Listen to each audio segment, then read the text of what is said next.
തീരാതെ ഞങ്ങളെ സംരക്ഷിക്കുന്ന, ഞങ്ങളെ കാത്തുപരിപാലിക്കുന്ന ആ നല്ല ദൈവത്തിന് നന്ദിയോട് സ്തോത്രം ചെയ്യും. ആരെങ്കിലും പ്രയാസങ്ങളും പ്രതികൂലങ്ങളും ഒറ്റപ്പെടലുകളൊക്കെ ഞങ്ങളുടെ ജീവിതത്തിനകത്ത് വരുമ്പോഴും അങ്ങ് ഞങ്ങളോട് പറഞ്ഞ വാഗ്ദത്തം, അങ്ങ് ഞങ്ങളോട് സംസാരിച്ച വചനങ്ങൾ ഒരിക്കൽ കൂടി ഞങ്ങൾ അതിനോട് വിശ്വസിക്കുവാൻ ഓരോരുത്തരെയും ദൈവം സഹായിക്കും. തുടർന്നുള്ള ശുശ്രൂഷകളുടെ ദൈവസാന്നിധ്യം കൂടി മഹത്വം എടുക്കും. യേശുവിന്റെ നാമത്തിൽ ആമേൻ. Hallelujah, hallelujah, hallelujah. അനുഗ്രഹിക്കപ്പെട്ട ഒരു വേദഭാഗമാണല്ലോ നമ്മളിവിടെ വായിച്ചത്. അവൻ ശൂലെന്ന് പറയുന്ന ഗോത്രങ്ങളിൽ ഏറ്റവും ചെറിയ ഗോത്രമായിരിക്കുന്ന ബെന്യാമീൻ ഗോത്രത്തിൽ നിന്ന് ഒരുവനെ ദൈവം തിരഞ്ഞെടുക്കുക. അവന്റെ മേൽ പരിശുദ്ധാത്മ വന്നപ്പോൾ അവൻ ആള് മാറി. വിവിധമാകുന്ന സാഹചര്യങ്ങളിൽ, ഓരോ സാഹചര്യങ്ങളിലും ഓരോരുത്തരെ ദൈവം എഴുന്നേൽപ്പിച്ചത് ആത്മാവിൽ നിറച്ചുകൊണ്ട്.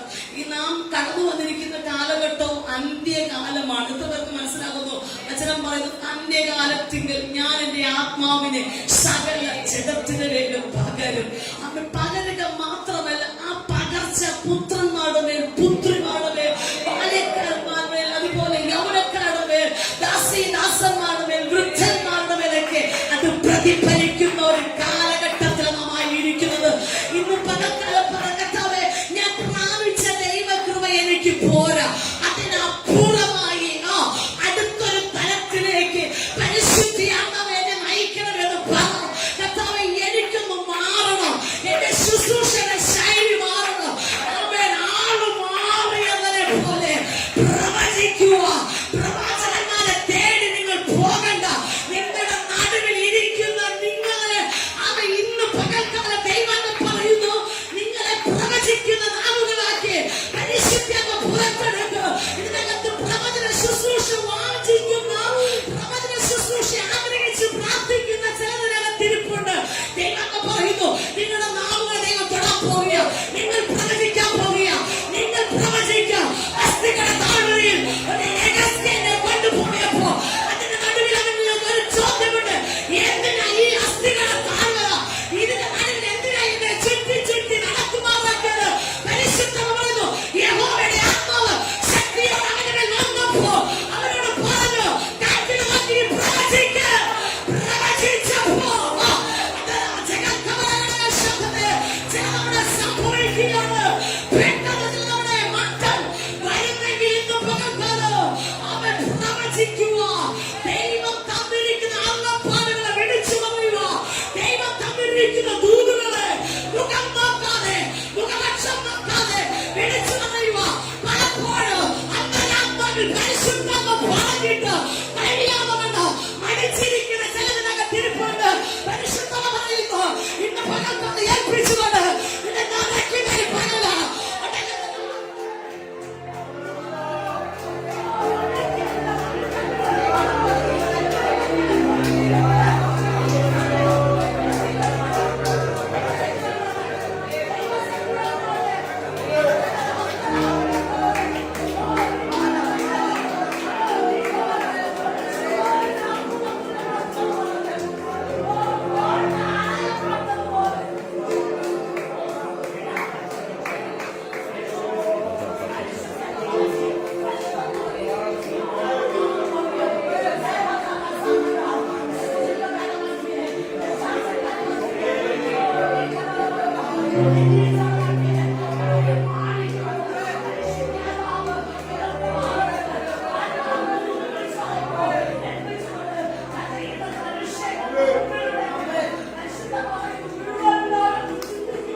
അവൻ പ്രവചിച്ചു തുടങ്ങി.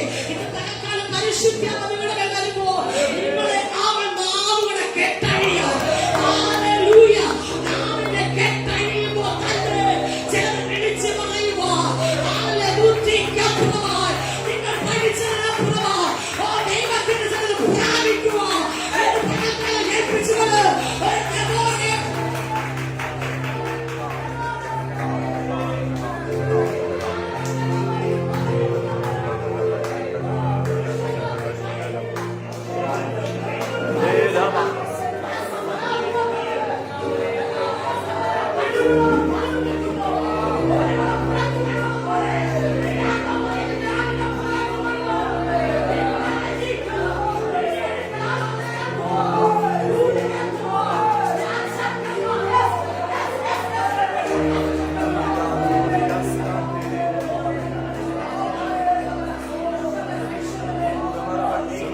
ലൂക്കോസിന്റെ സുവിശേഷം 4:1 പറയുന്നു, യേശു പരിശുദ്ധാത്മാവ് നിറഞ്ഞവനായി യോർദാൻ വിട്ടു മടങ്ങി. ഒരു നിറവ് നിറഞ്ഞു കഴിഞ്ഞപ്പോ ശുശ്രൂഷയ്ക്കൊരു മാറ്റം വന്നപ്പോൾ പ്രതീക്ഷിക്കാത്ത പ്രശ്നങ്ങൾ ആരംഭിച്ചു. അതിനകത്തിരുന്നവർ തന്നെ യേശുവിനെ കൊല്ലുവാൻ ഭാവിക്കുന്നുണ്ട്. അധികം ശക്തിയോടെ അവൻ ഗലീലയിലേക്ക് മടങ്ങിപ്പോകുന്നു. അധികം ശക്തിയോടെ പുസ്തകം ഒന്ന് വായിക്കുമ്പോൾ, യെശയ്യാവിന്റെ പുസ്തകം വായിക്കുമ്പോൾ തന്നെ അവിടെ ഇരിക്കുന്നവർക്ക് അത് പിടിക്കുന്നില്ല. അവൻ പക്ഷേ ഇതിനകത്തുനിന്നൊരു ദൂതനെ പറയട്ടെ, അഭിഷേകം എവിടെ വെളിപ്പെടുന്നുവോ, അഭിഷേകം എവിടെ ചലിക്കുന്നുവോ, അവിടെ ദൈവാത്മാവിന്റെ വലിയ പ്രവർത്തനങ്ങൾ വെളിപ്പെടുമ്പോ അദൃശ്യ മണ്ഡലത്തിൽ ഇരിക്കുന്ന പൈശാചിക ശക്തികൾക്ക് ഇരിക്കാൻ കഴിയത്തില്ല.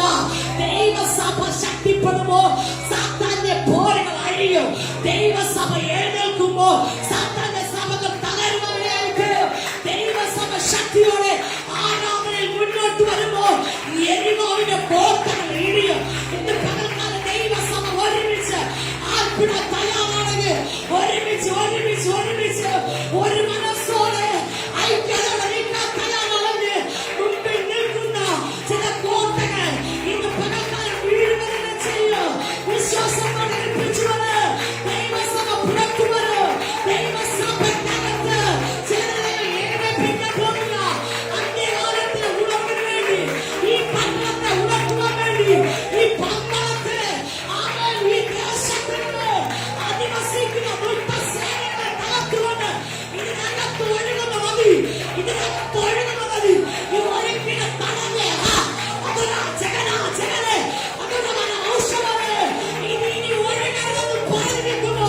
പരിശുദ്ധമായ ശക്തിയോട് പറയുന്നു, എത്ര വലിയ അണക്കെട്ട് ഉയർത്തി കെട്ടിവെച്ചാൽ ഇതിനകത്ത് ആരാധിക്കുന്ന ഒരു കൂട്ടം ദൈവജനമുണ്ടെങ്കിൽ ഏത് വലിയ അണക്കെട്ടിനെയും ഏത് വലിയ പ്രതികൂലത്തെ മാറ്റിക്കൊണ്ട് ഈ 14 ശതകളായി ഒഴുകുമെന്ന് പരിശുദ്ധാത്മാവ് ഈ സഭയോട് പ്രവചിച്ച് ദൂതുകൾ മാറുക. ഇതിന്റെ ഒഴുക്കിനെ തടയുക ഒരു മന്ത്രവാദിക്കും പറ്റത്തില്ല, ഒരു ആഭിചാരികനും പറ്റത്തില്ല, ഒരു കുടിയിരിപ്പിനും പറ്റത്തില്ല എന്ന് വിശ്വസിക്കുന്നു. ഞാൻ എന്റെ സഭയെ പണിയോ പാതാള ഗോപുരങ്ങൾ ജയിക്കത്തില്ല. ഇതിനെ മുടിച്ചു കളയുക, ഈ സഭയെ വേറോടെ പിടികളയുക.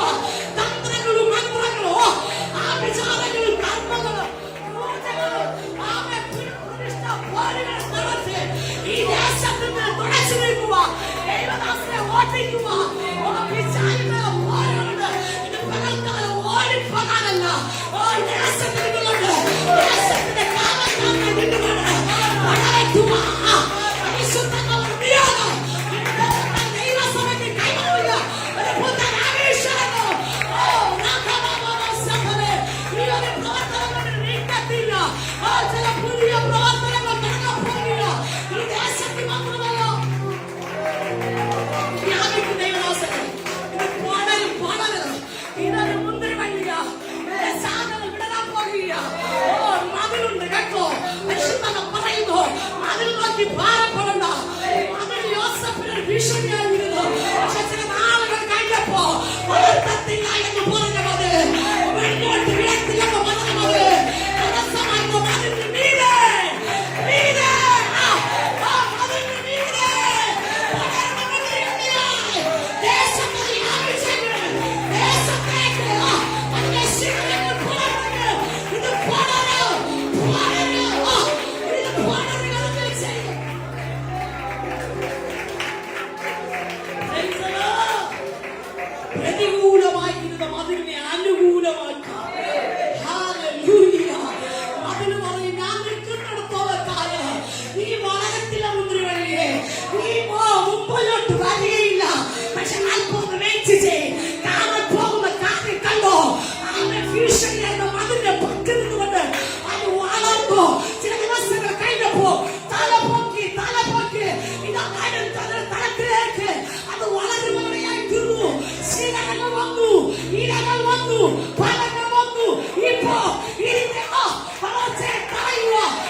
വളരും വളരും.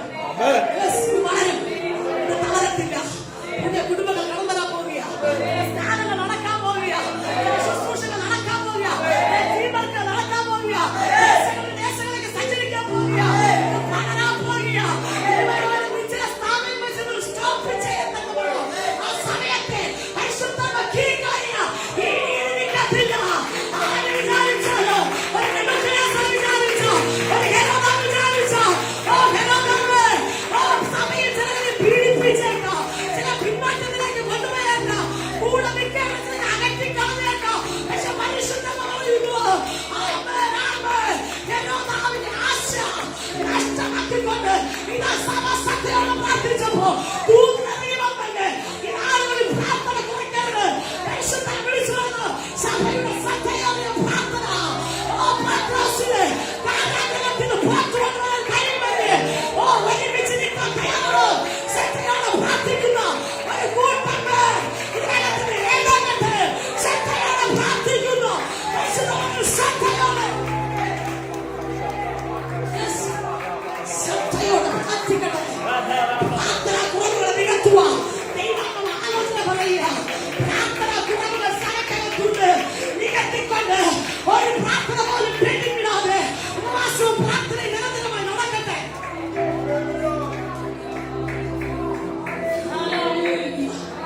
സഭ ശ്രദ്ധയോടെ ഒരുമിച്ച് പ്രാർത്ഥിച്ചു. യാക്കോബിനെ വാളുകൊണ്ട് കൊന്നു. പീഡനങ്ങളുടെ പരമ്പര അപ്പോസ്തല പ്രവൃത്തി 12-ാം അധ്യായത്തിനകത്ത് ആരംഭിക്കുമ്പോ ഉറങ്ങിയ ഒരു സഭയ്ക്കകത്ത് ദൈവപ്രവൃത്തി വന്നില്ല.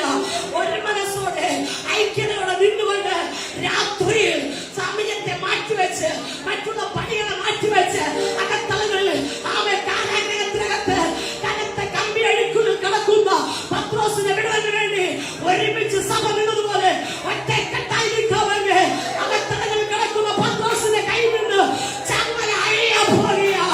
അകത്തളങ്ങളിൽ ഒരിക്കാനല്ല. പത്രോസേ, നിന്റെ മേൽ ശുശ്രൂഷയുണ്ട്. പത്രോസേ, നിന്റെ മേൽ അഭിഷേകമുണ്ട്. പത്രോസേ, ഈ മനുഷ്യനെ പിടിക്കാനുള്ള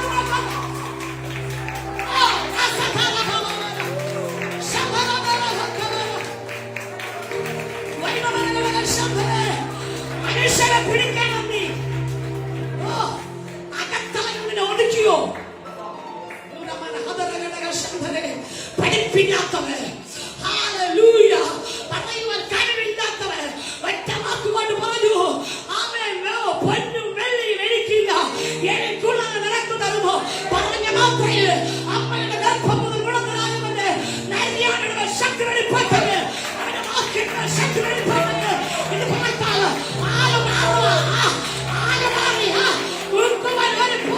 അഭിഷേകരായി തീർന്നത് പോലെ വാക്കിന്റെ ദൈവിക ചലനങ്ങൾ നടക്കാൻ പോകുന്നു. പറയാൻ തയ്യാറാണോ?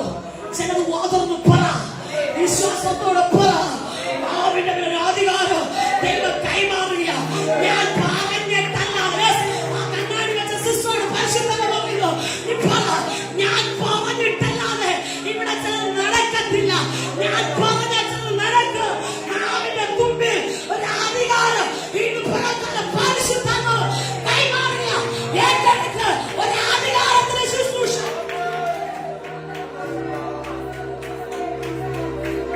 Praise the Lord. Hallelujah. നമുക്ക് കാണാം. ഒരു പഠിത്തവും ആർക്കില്ല, സത്രോസിനില്ല. എന്ത് പഠിത്തമുള്ളേ? ഈ മൈക്കെടുക്കുവാനും നിങ്ങളുടെ മറ്റിങ്ങനെ നിൽക്കുവാനും പ്രേരിപ്പിക്കുന്ന ഒരു ഘടകമെന്ന് ചോദിച്ചാൽ പത്രോസിന്റെ ജീവിതാപ്പച്ച. പത്രോസിന് സ്കൂളിന്റെ വരാൻ എന്നൊന്നും അറിയത്തില്ല. ABCD അറിയാത്ത പത്രോസിനെ ആമൻ പരിശുദ്ധിയാമേ കാത്തിരുന്നവരുടെ കൂട്ടത്തിൽ 120 വരെ ഇരുന്നവരുടെ കൂട്ടത്തിൽ പത്രോസ് ഉണ്ടായിരുന്നു. തീ അവന്റെ നാവിനെ തൊട്ടപ്പോ അവന്റെ ജീവിതത്തിനകത്തൊരു ചേഞ്ച് ഉണ്ടായി. ചേഞ്ച്. യെസ്.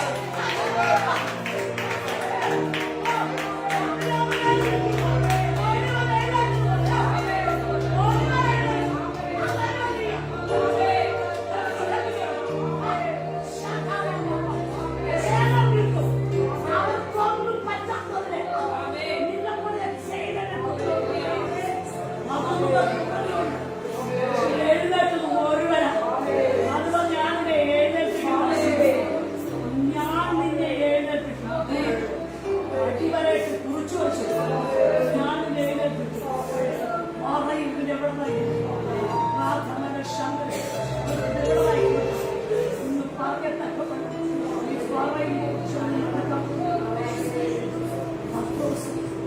ക്രൂശിക്കപ്പെട്ട ക്രിസ്തുവിനെ പരിചയപ്പെടുത്തിയപ്പോൾ 3000 പേർ ഹൃദയത്തെ തുറന്നു.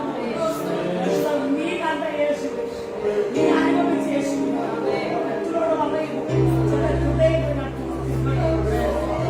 രക്ഷപ്പെടുവാൻ എന്ത് ചെയ്യണമെന്ന് ചോദിച്ചു. സമപ്രായക്കാർ നിന്റെ അടുക്കൽ വരുന്നുണ്ട്. പരിശുദ്ധ ഗുരുവൻ നീ അവരോട് ചെന്ന് പറഞ്ഞു. നിന്റെ ബുദ്ധിയല്ല ഉപദേശിക്കുന്നത്. നീ ചിന്തിക്കുന്നത് എങ്ങനെ ഞാൻ പറഞ്ഞു.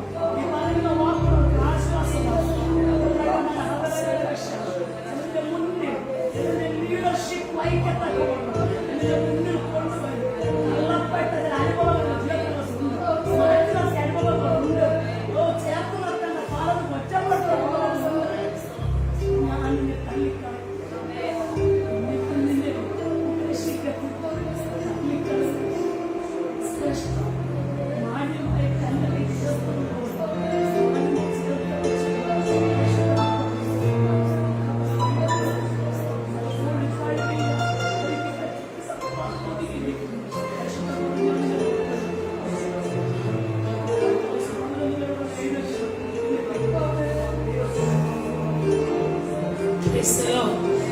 ഹല്ലേലൂയ. 11 പേരോട് കൂടെ പത്രോസ് എഴുന്നേറ്റപ്പോൾ വിളിച്ചു പറഞ്ഞിരുന്ന കെട്ടുകഥകളും കഴണിക്കഥകളും ഒന്നുമല്ല വിളിച്ചു പറഞ്ഞത്. ക്രിസ്തുവിനെ അങ്ങോട്ട് പരിചയപ്പെടുത്തി. അധർമ്മികളുടെ കയ്യിൽ അവനെ അകപ്പെടുത്തലില്ല. അവൻ നിങ്ങൾ അവനെ കൊന്നു, മരണപാശങ്ങളെ അഴിച്ചുകൊണ്ട് 3-ാമത്തെ ദിവസം യേശു കർത്താവ് ഉയർത്തെഴുന്നേറ്റെന്നൊക്കെ പറഞ്ഞ് താൻ കണ്ട യേശുവിനെ, താൻ കേട്ട യേശുവിനെ, തന്റെ കൂടെ നടന്ന യേശുവിനെ അവിടെ പരിചയപ്പെടുത്തുമ്പോ നമുക്കറിയാം 3-ാമത്തെ അധ്യായത്തിനകത്ത് വരുമ്പോ എത്ര പേർ സമർപ്പിച്ചു. 3000 പേരുടെ ഹൃദയത്തിനകത്തേക്ക് പത്രോസിന്റെ വാക്കുകൾ കുത്തിക്കയറുവാനിടയായിത്തീർന്നു. അവിടെ ഹൃദയം തുറക്കുവാനിടയായിത്തീർന്നു. ഹൃദയം കുത്തുകൊണ്ടു. അവിടെ ചോദിക്കുന്നു, സഹോദരന്മാരെ, പുരുഷന്മാരെ, രക്ഷപ്പെടുവാൻ ഞങ്ങൾ എന്തു ചെയ്യണം? പരിശുദ്ധാത്മാവ് വന്നു കഴിഞ്ഞാൽ ചിലത് സംഭവിക്കും കേട്ടോ. അവൻ ഏറ്റെടുക്ക്. അവൻ വന്നതുപോലെ ആരും പോകരുത്. അവൻ പരിശുദ്ധാത്മാവ് ദുഃഖിപ്പിക്കരുത്. പരിശുദ്ധാത്മാവിനെ വേദനിപ്പിക്കരുത്. അവൻ ദൈവത്തെ കുറിച്ച് പരദൂഷണം പറഞ്ഞ ദൈവം ക്ഷമിക്കുക. പുത്രനെ കുറിച്ച് പറഞ്ഞ ദൈവം ക്ഷമിക്കുക. പക്ഷെ വചനം പറയുന്നു, പരിശുദ്ധാത്മാവിനെ കുറിച്ച് പറഞ്ഞ ലോകത്തിലും വരുവാനുള്ള ലോകത്തിലും ക്ഷമ ലഭിക്കത്തില്ല. ആത്മാവിൽ ആരാധിക്കുന്നവരെ കളിയാക്കിയ ഈ ശിക്ഷ അനുഭവിക്കുക. പരിശുദ്ധാത്മാവിന്റെ കാര്യസ്ഥരെ ദുഃഖിപ്പിക്കരുത്. എഫെസ്യരുടെ ലേഖനം 4:30 ഇങ്ങനെ പറയുന്നു, ദൈവത്തിന്റെ പരിശുദ്ധ ആത്മാവിനെ ദുഃഖിപ്പിക്കരുത്. ആത്മാവ് നിന്നെ കൊണ്ട് ചിലതൊക്കെ ചെയ്യിപ്പിക്കാൻ വേണ്ടി പദ്ധതി എടുക്കുമ്പോ അടുത്തൊരു പോയിന്റ് അവിടെ കിടക്കുന്നുണ്ട്. ദുഃഖിപ്പിക്കരുത്. പരിശുദ്ധാത്മാവ് ഉള്ളത്തിനകത്തുള്ള ഒരു വ്യക്തിക്ക് ലോകത്തിലൊരു വ്യക്തി പോകുന്നതിന് പോകാൻ പറ്റത്തില്ല. അവരുടെ കണ്ണുകൾക്ക് മാറ്റം, അവരുടെ ചെവിക്ക് മാറ്റം, അവരുടെ പ്രവൃത്തിയിൽ മാറ്റം. പാപത്തോട് നോ പറയുക. മനസ്സിലാകുന്നുണ്ട്? പാപത്തെ കൂട്ടാക്കാതെ, പാപത്തെ കാണുമ്പോ അത് വേണമെന്ന് വയ്ക്കുക. അകത്തിരിക്കുന്ന പരിശുദ്ധിയെന്ന ബുദ്ധി പറയുമ്പോ കുഴപ്പമില്ല, ആരും കാണുന്നില്ല എന്ന് പറഞ്ഞ് ആ വഴി നമ്മൾ പോയാ അകത്തിരിക്കുന്ന പരിശുദ്ധിയാക വേദനിക്കും കേട്ടോ. ഹല്ലേലൂയ. ദൈവത്തിന്റെ കണ്ണിനെ പത്തുവാൻ ആർക്കും കഴിയത്തില്ല. ദൈവത്തിന്റെ ആത്മാവിനെ ഒളിച്ചു പോകുവാൻ ആർക്കും കഴിയത്തില്ല. വചനം പറയുന്നു, സമുദ്രത്തിന്റെ അറ്റത്ത് ചെന്ന് വാർത്ത എന്നെ കാണുന്നൊരു കണ്ണുണ്ട്. ആകാശത്തിൽ എന്നെ കൂടി വിരിച്ചോ അവിടെയും എന്നെ അറിയുന്നൊരു ദൈവമുണ്ട്. അങ്ങേ വിട്ട് എവിടെ പോകും, എവിടെ പോയാലും അങ്ങയുടെ സാന്നിധ്യമുണ്ട്. ഭാര്യയെ മറച്ച് ഭർത്താവിന് ചിലതൊക്കെ ചെയ്തേക്കാം, ഭർത്താവിനെ മറിച്ച് ഭാര്യയ്ക്ക് പലതും ചെയ്തേക്കാം, എല്ലാവരെയും മറിച്ച് മക്കൾക്ക് ചിലത് ചെയ്യാം. പക്ഷേ ഇന്ന് പലകാലം അറിയണം, അവൻ നീ ആരാധിക്കുന്ന ദൈവത്തിന്റെ കണ്ണ് അഗ്നിജ്വാലയ്ക്ക് തുല്യമായ കണ്ണാണ്. അവനെ മറിഞ്ഞിരിക്കുന്ന ഒരു ദൃഷ്ടിയുമില്ല, ഒരു സൃഷ്ടിയുമില്ല. സകലവും അഗ്രഹവും വളർന്നിരിക്കുന്നു. നീ പറയുന്ന വാക്കുകൾ, നിന്റെ പ്രവർത്തികൾ, നിന്റെ ചിന്തകൾ എല്ലാം അറിയുന്ന ഒരു ദൈവമുണ്ട്.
സൃഷ്ടിക്കണമേ. ആള് മാറണമെങ്കിൽ ജീവിതം മാറണം. ജീവിതം മാറണമെങ്കിൽ പരിശുദ്ധാത്മ വരണം. ഹല്ലേലൂയ. പരിശുദ്ധാത്മാവ് ഇല്ലെങ്കിൽ നമുക്ക് ഒന്നും ചെയ്യാൻ പറ്റത്തില്ല.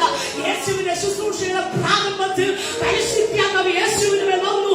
യോർദാൻ നദിയിൽ സ്നാനമേറ്റ് താൻ എഴുന്നേറ്റ് ഉയർന്നു വരുമ്പോൾ സ്വർഗ്ഗം തുറന്നു. സ്വർഗ്ഗം തുറന്നു. സ്നാനത്തിന്റെ നടുവിൽ സ്വർഗ്ഗം തുറന്നിട്ട് ഒരു ശബ്ദം അവിടെ കേൾക്കുന്നു. ഇവൻ എന്റെ പ്രിയപുത്രൻ, ഇവനെ പ്രസാദിച്ചിരിക്കുന്നു. അവിടെ പറയുന്ന ഒരു കാര്യമുണ്ട്.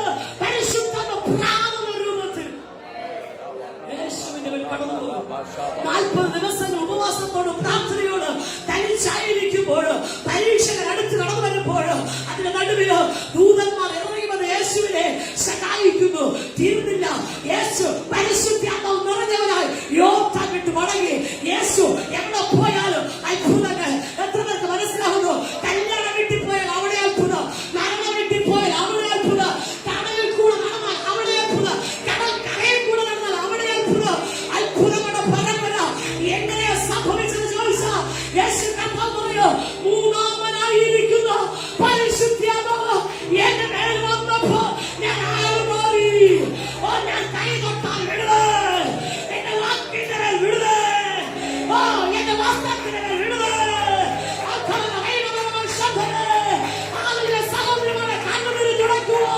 യേശുവിന്റെ വാക്ക്, അവൻ യേശുവിന്റെ കൊട, യേശുവിന്റെ വസ്ത്രം, യേശുവിന്റെ തുപ്പ്, ഇതിനകത്തൊക്കെ പോവാ. ദൈവശക്തി വെളിപ്പെട്ടെങ്കിൽ ഹല്ലേലൂയ. എന്നിൽ വിശ്വസിക്കുന്നു. ഞാൻ ചെയ്തത് അധികം ചെയ്തു. മനസ്സിലാകുന്നു. അധികം ചെയ്യാൻ വേണ്ടി തിരഞ്ഞെടുക്കപ്പെട്ടവരെ തിരിക്കുന്നത്. അധികം ചെയ്യാൻ പോകുന്നുവെങ്കിൽ അധികം ചെയ്യുവാൻ ദൈവം ബലപ്പെടുത്തുമെന്ന് ഞങ്ങളോട് പരിശുദ്ധാത്മാവ് ദൂത് കൈമാറുക. ചെയ്യുന്നതല്ല, അധികം ചെയ്യുക. ദൈവത്തെ കണ്ടിരിക്കുക. എന്റെ സ്വയശക്തി കൊണ്ട് ഒന്നും പറ്റത്തില്ല. ഞാൻ കീഴടങ്ങിയ, ഞാൻ എന്നെ സമർപ്പിക്കുക. അങ്ങനെ ആത്മാവിനോ ശിശുവിനെ പരിശുദ്ധാത്മാവ് വന്നപ്പോ അവന്റെ കയ്യിൽ ഒന്നുമില്ലാതിരിക്കെ പച്ചക്കഴുത താടിയല്ലുകൊണ്ട് കുന്നൊന്ന് കുന്നിരണ്ടെന്ന് പറഞ്ഞ് സംഹാരം നടത്തി ശത്രുക്കൾ. ഹല്ലേലൂയ. കയ്യിൽ എന്തെങ്കിലും ഉണ്ടെങ്കിൽ വിട്ടുക.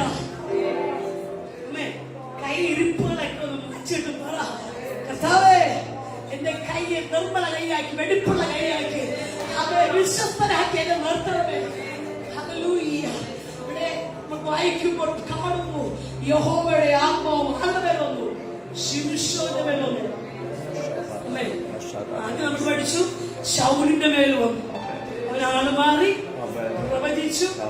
ഹല്ലേലൂയ. ആമേൻ. അവിടെ കുറെ കാര്യങ്ങൾ നിങ്ങൾ വീട്ടിൽ വായിക്കുക. അടുത്ത നമ്മൾ ആത്മാവ് വന്ന രണ്ടാമത്തെ വ്യക്തി യേശുവിനെ കുറിച്ച് പഠിച്ചു. യേശുവിന്റെ ആത്മാവ് വന്നപ്പോ ശുശ്രൂഷകൾക്ക് വ്യത്യാസം വന്നപ്പോ അത്ഭുതങ്ങളും അടയാളങ്ങളും വീര്യപ്രവൃത്തികളും പോകുന്നുണ്ട്. 3.5 വർഷത്തെ ശുശ്രൂഷ ചെയ്തിട്ടുള്ളൂ. 3.5 വർഷത്തെ ശുശ്രൂഷ ഒതുക്കുവാൻ സകല പ്രയത്നങ്ങളും പ്രയത്നിച്ചത് കഴിഞ്ഞില്ല. അത് നടക്കുക തന്നെ ചെയ്തു. അതിന്റെ പിന്നിൽ പരിശുദ്ധാത്മാവ് കൂടെ ഉണ്ടായിരുന്നു. അടുത്തപ്പോൾ പഠിച്ച വ്യക്തിയാ ശിശോ. ശിശോന്റെ മേൽ പരിശുദ്ധാത്മാവ് വന്നപ്പോൾ അവന്റെ കയ്യിൽ ഒന്നുമില്ലായിരുന്നു. പക്ഷെ പച്ച കഴുതയുടെ താടിയെല്ലുകൊണ്ട് അവരുടെ ചിലത് നടത്തുകയാണ്. ആ കഴുതയുടെ താടിയെല്ലിനെ നോക്കിയാൽ ആമേ നമുക്കറിയാം. ഒരു പക്ഷേ ആമേ ഇങ്ങനെ നടന്നു പോയിക്കൊണ്ടിരുന്ന കഴുതയെ ഒരു ക്രൂര മൃഗം പിടിച്ചു അതിനെ കഴിച്ചിട്ട് ബാലൻസ് വന്ന് എല്ലാം അഴുകിപ്പോയിട്ട് വെറും എല്ലു മാത്രം ഇരിക്കുന്ന കഴുതയുടെ താടികളില് ഒരു ഉപയോഗത്തിന്, ഒരു വാഴ കൊണ്ടൊരു വളം വയ്ക്കാൻ പോലും ഉപയോഗമില്ലാത്ത ആ എല്ലിനെ കൊണ്ട് ദൈവശക്തി അവന്റെ